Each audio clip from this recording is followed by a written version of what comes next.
नमस्कार दोस्तों, तो मेरा नाम है विजय मौर्य। तो मैं आज आप सभी के बीच में B pharma first semester theory examination 2024 and 25 का फार्मास्यूटिक सब्जेक्ट है, जो कि हमारा बी फार्मा फर्स्ट सेमेस्टर में फर्स्ट सब्जेक्ट होती है। और इसी का आज हम एक पीवाईक्यू पेपर को सॉल्व करने वाले हैं। तो क्लास इसमें जो होगा रैपिड रिवीजन रहेगा, और अनदर जो वीडियो आएंगी उसमें आपको हम एक क्वेश्चन को सेपरेट आउट करके उसको फुल्ली एक्सप्लेन करूंगा। तो इस वीडियो में आप सभी को कुछ 10 या 15 मिनट में पूरा जो पेपर होने वाला है उसको सॉल्व करके मैं दिखा दूंगा, और फिर अगली वीडियो से आपको एक जो सेपरेट क्वेश्चन होगा उसको ईजिली अच्छे तरीके से एक्सप्लेन करूंगा। तो सबसे पहले बात कर लेते हैं सेक्शन ए में जो हमारा फर्स्ट क्वेश्चन जो पूछा गया था वो है, what role does the drugs molecular size play in its ability to permeate the skin. तो इसको हमने बहुत ही अच्छे तरीके से इसको एक्सप्लेन किया है। तो इसमें बताया गया है कि स्मॉल मोलिकुलर साइज जनरली जो होता है, जो होती है आपकी जो स्ट्रेटम कोर्नियम जो लेयर होती है एपिडर्मिस की सबसे ऊपर वाली, उसको इजीली क्रॉस नहीं कर पाता है अगर मोलिकुलर साइज बड़ा होगा, और अगर छोटा होगा तो इजीली क्रॉस कर जाएगा। तो इसमें एक्सप्लेन किया गया है, इसको आप नोट डाउन कर सकते हैं, और ऐसे ही आपको जो पेपर होने वाला उसमें देखना है, उसको करके आना है। तो नेक्स्ट क्वेश्चन ऐसे ही है, write the mechanism by which फ्लोकुलेटिंग agent work. तो इसमें बोला गया कि जो फ्लोकुलेटिंग एजेंट होते हैं, जो आपका फ्लोकुलेटिंग सस्पेंशन होता है ना, उसमें जो उसकी मैकेनिज्म ऑफ एक्शन क्या होते हैं, कैसे वो उसके जो एजेंट होते हैं वर्क करते हैं। तो उसमें इजीली तरीके से बताया गया कि ये इनऑर्गेनिक साल्ट होते हैं, वाटर सोल्यूबल ऑर्गेनिक पॉलीमर्स होते हैं, जो कि आपस में बाइंड होकर श्रिंक होकर आयनिक डबल बॉन्ड लेयर बनाते हैं, जिससे कि फ्यूज हो जाते हैं। तो ये ऐसे ही काम करते हैं। तो इसको अच्छे से देख लेना, क्योंकि हम रैपिड रिवीजन कर रहे हैं। तो फ्रेंड्स, ये हमारा थर्ड क्वेश्चन है, what factor would you consider when deciding whether to aim for a flocculated or deflocculated suspension. तो इसमें बोला गया कि फ्लोकुलेटेड और डिफ्लोकुलेटेड सस्पेंशन में आप क्या कंसीडर कर सकते हैं, कौन कौन से फैक्टर होते हैं। तो elevating and desirable stability, sedimentation speed और रीड डिस्पर्सिबिलिटी एंड एथेटिक्स। तो ये जो होते हैं ये फैक्टर्स होते हैं जो कंसीडर किए जाते हैं। नेक्स्ट ऐसे ही जो फोर्थ क्वेश्चन है सेक्शन ए का, वो क्या है, how does the displacement value of a drug influence the choice of suppository basis. तो जो ये बोला कि कैसे इन्फ्लुएंस करते हैं, जो डिस्प्लेसमेंट वैल्यू होती है वो कैसे अफेक्ट की जाती है, जो हम सपोजिटरी बेसिस का यूज करते हैं तो कैसे क्या होता है। तो इसको अच्छे से हमने एक्सप्लेन आउट किया है, तो आप देख सकते होंगे। ऐसे ही सेक्शन ए का जो फिफ्थ क्वेश्चन है, discuss some potential safety concern associated with excipient in liquid doses form. तो जो कुछ हम एक्सीपिएंट यूज करते हैं लिक्विड डोजेस फॉर्म को बनाने के लिए, तो कौन से सेफ्टी कंसर्न होते हैं, जैसे पोटेंशियल टॉक्सिसिटी, एलर्जिक रिएक्शन ना हो पाए, इंट्रैक्शन ना हो पाए एक्टिव फार्मास्यूटिकल इंग्रेडिएंट के साथ। तो हम ये सेफ्टी कंसर्न होते हैं किसी भी लिक्विड डोजेस फॉर्म को बनाने के लिए। नेक्स्ट ऐसे ही क्वेश्चन है, डिफाइन एफरवेसेंस पाउडर। तो इसको एक्सप्लेन हमने अच्छे तरीके से किया है, आप देख सकते होंगे। तो जैसे एफरवेंस पाउडर हैं तो क्या होते हैं, फाइनली डिवाइडेड है मिक्सचर कंटेनिंग मेडिसिन एजेंट। इसमें क्या होता है, एसिड और कार्बोनेट्स होते हैं, तो सोडियम बाइकार्बोनेट, और इसमें कुछ जो होते हैं आपके साइट्रिक एसिड वगैरह होते हैं, तो कंबाइंड होते हैं। क्या करते हैं कि अगर हम उनको वाटर में डाइल्यूट करते हैं, पानी में डालते हैं, तो एक गैस फॉर्म कर देते हैं, कार्बन डाइऑक्साइड। तो एग्जाम्पल दिया है इनो बैरो का हो गया, फिर ये जो पीसीएम करके आता है वो हो गया। ऐसे ही नेक्स्ट क्वेश्चन है जी नंबर क्लास। तो यह डिफाइन प्रूफ स्पिरिट क्या होता है। प्रूफ स्पिरिट ये एक मिक्सचर होते हैं अल्कोहल और वाटर के, जिसमें क्या होता है इंडिया में 57.1% जो होती है अल्कोहल पाई जाती है, इथाइल अल्कोहल होता है, उसमें जो अदर बचा हुआ होता है वैल्यूम वो होती है वाटर की। तो ये मिक्सचर होता है, तो इसको आप अच्छे से क्लियर कर लेना। ऐसे नेक्स्ट क्वेश्चन है, डिफाइन एलिगेशन मेथड। जो एलिगेशन मेथड होता है ये पाउडर वाले चैप्टर में है, सेकेंड यूनिट में, और ये आता है आपका लॉन्ग में भी क्वेश्चन आ जाता है इससे। तो ये एक मैथमेटिकल मेथड होता है जिसमें जो होता है दो या फिर दो से अधिक पाउडर होते हैं, उनकी कॉन्सेंट्रेशन अलग होती है, कॉस्ट अलग होती है, स्ट्रेंथ अलग होती है, तो उसको हम मेजर आउट करते हैं एलिगेशन मेथड के द्वारा। ऐसे नेक्स्ट क्वेश्चन है, डिफाइन आइसोटोनिसिटी। तो आइसोटोनिसिटी को कैसे डिफाइन करेंगे उसके बारे में है। तो आइसोटोनिक सोल्यूशन क्या होते हैं कि जो हमारी बॉडी का फ्लूइड होता है उसके सेम कॉन्सेंट्रेशन में ही हम अदर जो ह्यूमन मेड फ्लूइड बनाते हैं, तो वो अगर उसकी दोनों की जो परमेबिलिटी होती है सेम होती है, सेमी परमेबल मेम्ब्रेन में क्रॉस कर सकते हैं, तो उससे ही हम आइसोटोनिक सोल्यूशन बोलते हैं। तो एग्जाम्पल वगैरह दिया गया है। ऐसे नेक्स्ट क्वेश्चन जो आपका है लास्ट का, वो है डिफाइन इनकम्पैटिबिलिटी। तो इनकम्पैटिबिलिटी क्या होती है, यह एक अनडिजायरेबल इंटरेक्शन हो जाता है ड्रग के बीच में। जैसे हमने कोई कंबाइन करके ड्रग दी है, तो उसमें से कोई एक ड्रग जो होगी वो अच्छा अपनी प्रॉपर्टी नहीं दिखा पाएगी या फिर रिएक्शन ज़्यादा कर देगी तो उसकी पोटेंशियल बढ़ भी सकती है, घट भी सकती है। तो ये होती है इनकम्पैटिबिलिटी। तो इसकी डिफिनेशन है, और ये जो होती है 3 टाइप की होती है, फिजिकल इनकम्पैटिबिलिटी, केमिकल और थेरापेटिक इनकम्पैटिबिलिटी। तो ये 3 टाइप की होती है, इसको अच्छे से क्लियर कर लेना है। अब हम बात करते हैं सेक्शन बी की। क्लास जो सेक्शन बी में जो हमारा फर्स्ट क्वेश्चन है 2024 एंड 25 में, तो discuss the methods of preparation of emulsion. तो हमें इमल्सन की प्रिपरेशन करनी है, फिर स्टेबिलिटी प्रॉब्लम के बारे में बताना है, और उसकी कैसे हम कौन से मेथड हैं जिनका हम यूज करके उनको कम कर सकते हैं, उन प्रॉब्लम्स को, स्टेबिलिटी प्रॉब्लम्स की, तो इसको कैसे कम कर सकते हैं इसके बारे में भी बताना है। तो सबसे पहले हम बात करेंगे इसमें इमल्सन्स की, फिर बाद में उसमें कुछ एग्जाम्पल भी देने वाले हैं, फिर बाद में प्रिपरेशन है जिसमें small scale preparation, large scale preparation. Small scale preparation में 2 टाइप के होते हैं, dry gum method and wet gum method. तो इनको भी अच्छे से हम डिस्कस करने वाले हैं। जो हमारा इमल्सन होगा उसका प्रिपरेशन के लिए हम ड्राई गम और वेट गम मेथड का यूज़ करेंगे। तो ड्राई गम मेथड में कुछ स्टेप्स हैं, तो इनको आप नोट्स बना सकते हैं इनका, और जो दूसरा है आपका वेट गम मेथड, उसका भी ये नोट्स हम प्रोवाइड कर देंगे। तो ये जो होते हैं आपका हो जाएगा। फिर बाद में हम देखने वाले हैं लार्ज स्केल प्रिपरेशन की। जो हम लार्ज स्केल प्रिपरेशन मतलब इंडस्ट्रियल लेवल पर कैसे बनाते हैं, तो उसके बारे में कुछ स्टेप्स हैं वो दी गई हैं, और यहाँ पर आपकी stability problems and method to overcome के बारे में भी दिया गया है। जिससे हमने फ्लोकुलेशन लिखा है तो उसका ट्रीटमेंट भी बताया कि इसमें क्या करेंगे, हम इमल्सीफाइंग एजेंट को अगर ऐड करते हैं तो हम ये फ्लोकुलेशन की समस्या को ठीक कर सकते हैं। देन बाद में जैसे क्रीमिंग, अब क्रीमिंग अगर हुई है तो क्रीमिंग को कैसे हम ठीक कर सकते हैं इसके बारे में भी बताया गया है। तो आप देख सकते होंगे ये ट्रीटमेंट के बारे में भी बताया गया है। तो ये हो जाएगा आपका ट्रीटमेंट। ऐसे ही जो अदर हमारी जो कुछ प्रॉब्लम्स हैं और उनके ट्रीटमेंट के बारे में बताया गया है कि कैसे हम मेथड, कौन से मेथड हैं उनका यूज़ करके हम उनको ओवरकम कर सकते हैं इन प्रॉब्लम्स को। क्लास हम फिर से बताते हैं कि अगर आप इनके नोट्स वगैरह लेना चाहते हैं तो कमेंट करिए, हमारे पेज जो चैनल है उसको सब्सक्राइब कर लीजिए, बस हम आपको नोट्स प्रोवाइड कर देंगे, वो भी फ्री में। इसके लिए कोई भी आपको कुछ भी पेमेंट नहीं करना पड़ेगा। नेक्स्ट जो है जैसे ये क्वेश्चन सेकेंड है, right a detail note on the origin and development of pharmacy, तो along with its scope and as a profession. तो हम सबसे पहले बात करेंगे जो फार्मेसी क्या होती है उसके बारे में, फिर बाद में उसको हम बताएंगे कि जो आपका ये लास्ट दिन हम बात करने वाले हैं origin and development of pharmacy profession in India के बारे में। तो इसमें कुछ हमको पॉइंट लिखने होते हैं। फिर बाद में क्या होती है कि फार्मेसी एज अ करियर के बारे में बात करते हैं। तो फार्मेसी एज अ करियर में हम फार्मास्यूटिकल इंडस्ट्रीज में जा सकते हैं, फार्मास्यूटिकल मार्केटिंग में जा सकते हैं, प्रोडक्शन एंड मैनेजमेंट में जा सकते हैं, and hospital and clinical pharmacy में जा सकते हैं, कम्युनिटी फार्मेसी में जा सकते हैं, रेगुलेटरी अफेयर्स और एकेडमिक्स में जा सकते हैं। तो ये सारे हमारे जो करियर्स होते हैं फार्मेसी करने के बाद। क्लास हम बारी बारी से उनको सॉल्व किए हैं कि जैसे फार्मास्यूटिकल इंडस्ट्रीज में कैसे जाएंगे, उसमें कौन कौन से काम होंगे, फिर फार्मास्यूटिकल मार्केटिंग्स है उसमें कैसे क्या होता है, फिर फार्मास्यूटिकल मैनेजमेंट में जो प्रोडक्ट मैनेजमेंट होता है वो कैसे क्या होता है, उसके बारे में हमने अच्छे से ये नोट्स बनाए हैं। क्लास ऐसे ही देखिए हॉस्पिटल एंड क्लिनिकल फार्मेसी में क्या स्कोप होता है एज अ फार्मासिस्ट का बताया गया है। फिर हम बात करते हैं कम्युनिटी फार्मेसी में क्या क्या स्कोप होता है, रेगुलेटरी अफेयर्स में। देन सबसे लास्ट में क्या होता है आपका एकेडमिक्स। एकेडमिक्स में आप क्या कर सकते हैं कि टीचिंग लाइन में कैसे जा सकते हैं इसके बारे में भी बताया गया है। तो इसको अच्छे से क्लियर आउट करके अपने बुक में भी लिख लेना है, आपकी नोटबुक में।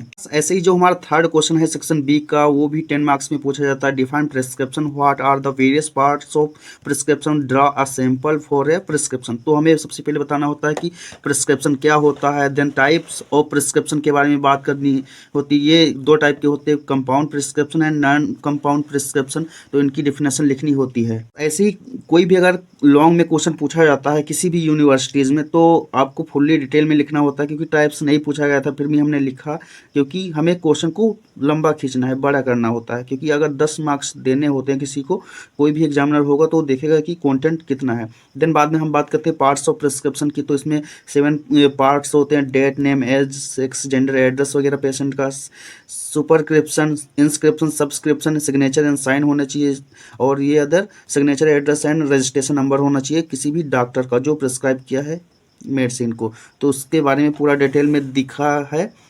देन बात करते हैं इसको हम फुल्ली डिटेल में, जैसे कि डेट क्यों ज़रूरी होती है, name, age, sex and address of the patient क्यों ज़रूरी होता है, तो इसके बारे में भी बताया गया है।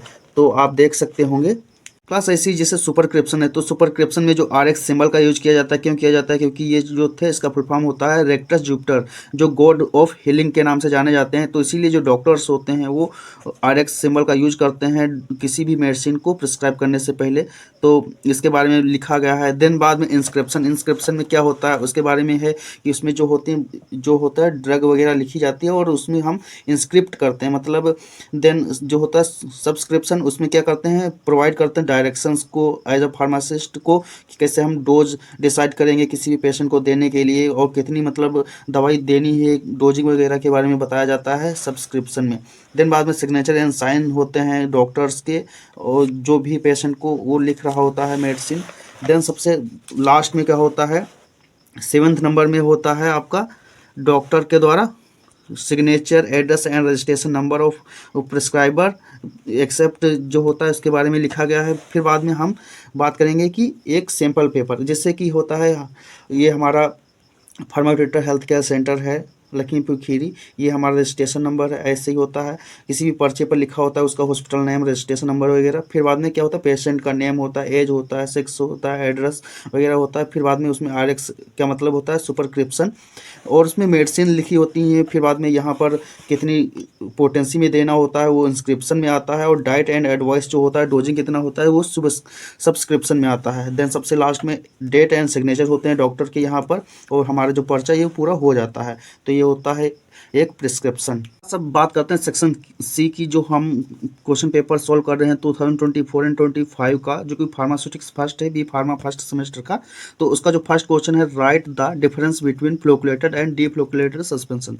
तो फ्लोकुलेटेड एंड डीफ्लोकुलेटेड सस्पेंशन का हमें क्या लिखना है, डिफरेंस बिटवीन, हमें अंतर बताना है। लेकिन हम क्या करेंगे, उसको लॉन्ग में करना है क्योंकि हमें 7 मार्क्स पूरे लेने हैं ना। तो सबसे पहले हम लिखेंगे सस्पेंशन की डेफिनेशन, सस्पेंशन की डेफिनेशन लिखेंगे। फिर बाद में क्लासिफिकेशन करेंगे, ये 2 टाइप के होते हैं, फ्लोकुलेटेड एंड डीफ्लोकुलेटेड सस्पेंशन, उनकी भी डेफिनेशन लिखेंगे।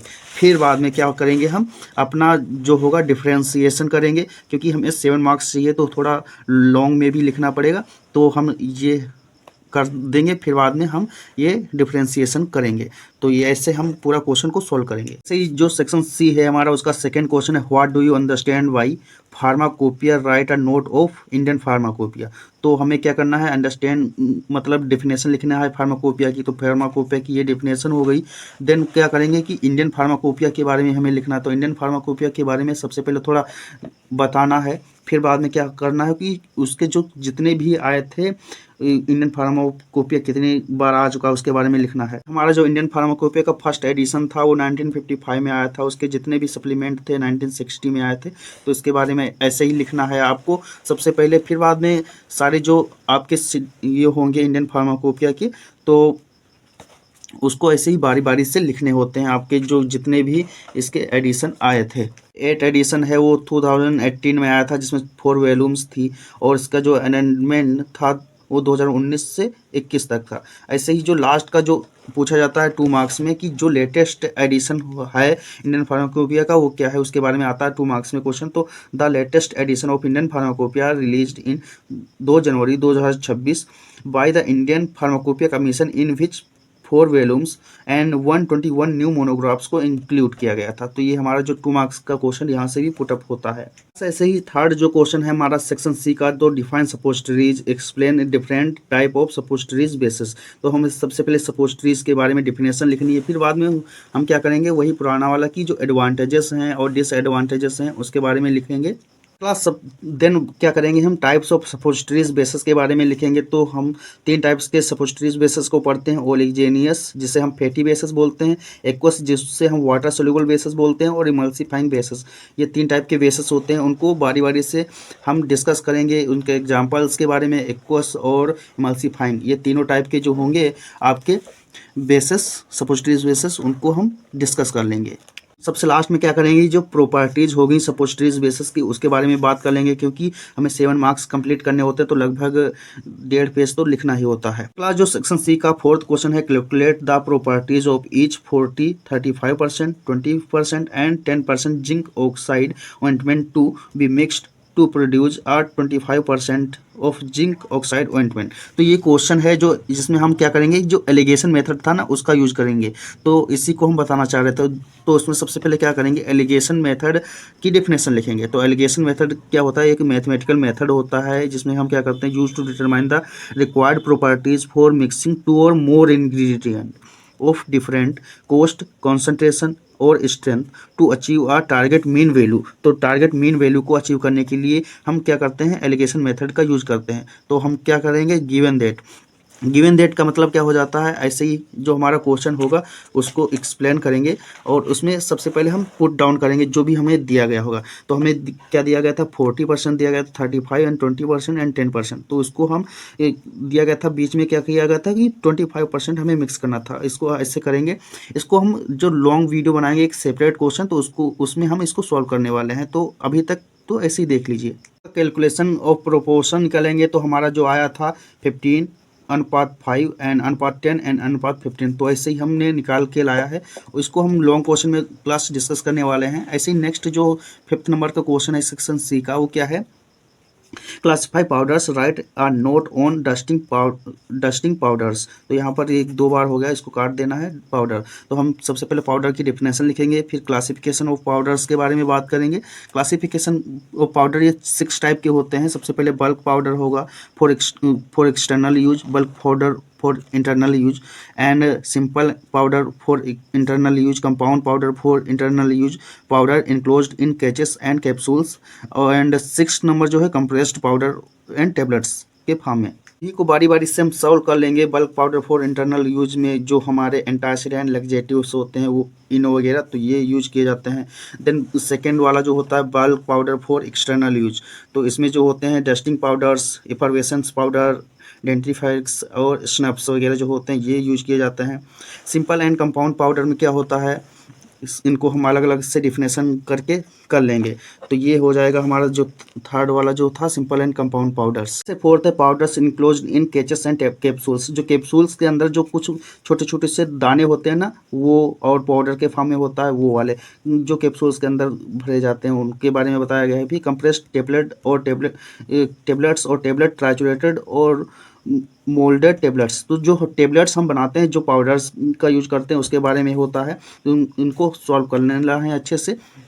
देन बाद में हम क्या करेंगे, डस्टिंग पाउडर के बारे में लिखना है कुछ, क्योंकि वो क्वेश्चन में पूछा गया है। तो डस्टिंग पाउडर क्या होता है उसके बारे में एग्जांपल है, जैसे सैलिसिलिक एसिड और प्रॉपर्टीज़ के बारे में लिखना है।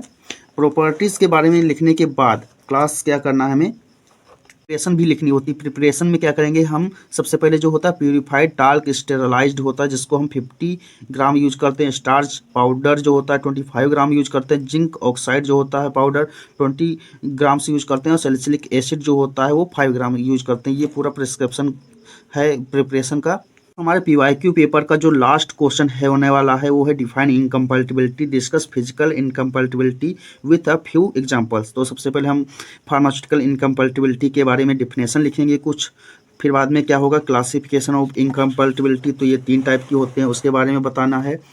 को बताना है कि केमिकल इनकम्पैटिबिलिटी क्या होती है सबसे पहले। देन बाद में क्या होगा, केमिकल इनकम्पैटिबिलिटी में क्या होता है, ऑक्सीडेशन रिडक्शन वगैरह रिएक्शन जो होती है ना, उनके बारे में कुछ एग्जांपल भी बता देना। जैसे फॉर्मेल्डिहाइड होता है, अगर उसको हम गर्म करते हैं, हीट देते हैं, तो क्या होता है पैराफॉर्मेल्डिहाइड में कन्वर्ट हो जाता है। फिर थेराप्यूटिक इनकम्पैटिबिलिटी, ये क्या होती है, अगर हम 2 या 2 से अधिक ड्रग को हम यूज करते हैं तो उनका क्या होता है कि उनका जो रिस्पॉन्स या फिर इंटेंसिटी होती है वो डिफर चेंज हो जाती है। तो जैसे कि एंटासिड है, एंटासिड को अगर हम यूज करते हैं कीटोकोनाजोल के साथ, तो क्या होगा, decrease the tablet dissolution of ketoconazole. तो पीएच जो होगा, एंटासिड को अगर कीटोकोनाजोल के साथ डिजोल्व करते हैं, लेते हैं, तो उसकी जो होगी डिजोल्यूशन रेट कम हो जाएगी।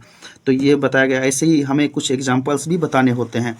तो ये कुछ एग्जांपल्स हैं क्लास। सबसे लास्ट में जो होगा आपका फिजिकल इनकम्पैटिबिलिटी। तो ये क्या होती है, इसमें हम फिजिकल चेंजेस देखते हैं, जैसे कि colour, odour, taste, viscosity and morphology of the product. जो भी हम ड्रग लेंगे उसका चेंज हो सकते हैं आफ्टर यूज। जैसे एग्जांपल है, जैसे कोनियम क्लोराइड, बेंजल कोलियम क्लोराइड जो होता है सोडियम लोरिल सल्फेट के साथ में अगर यूज करते हैं तो ये क्या होती है, कुछ हो जाते हैं, जिसे हम बताते हैं इसका निष्कर्ष क्या निकलता है। The positively charge benzalkonium chloride and the negatively charge sodium lauryl sulphate are not mixed together to avoid the formation of a precipitate. तो ये क्या होते हैं, नॉट मिक्सड होते हैं, मिक्स नहीं हो पाते हैं अच्छे से, तो ये हमारा यहाँ पर फिजिकल इनकम्पैटिबिलिटी होता है, कंप्लीट होता है। ऐसे ही इंफॉर्मेटिव वीडियो के लिए हमारे पेज को सब्सक्राइब कर लीजिए क्लास। और हम इस पेज पर आपको लगभग पिछले 4 साल के जितने भी PYQ होंगे पेपर्स उनको सॉल्व कराने वाले हैं। तो अगर आप भी चाहते हैं कि आपको PYQ सोल्यूशन मिलते रहें तो इस चैनल को सब्सक्राइब कर लीजिए। तो मिलते हैं नेक्स्ट वीडियो में। धन्यवाद दोस्तों।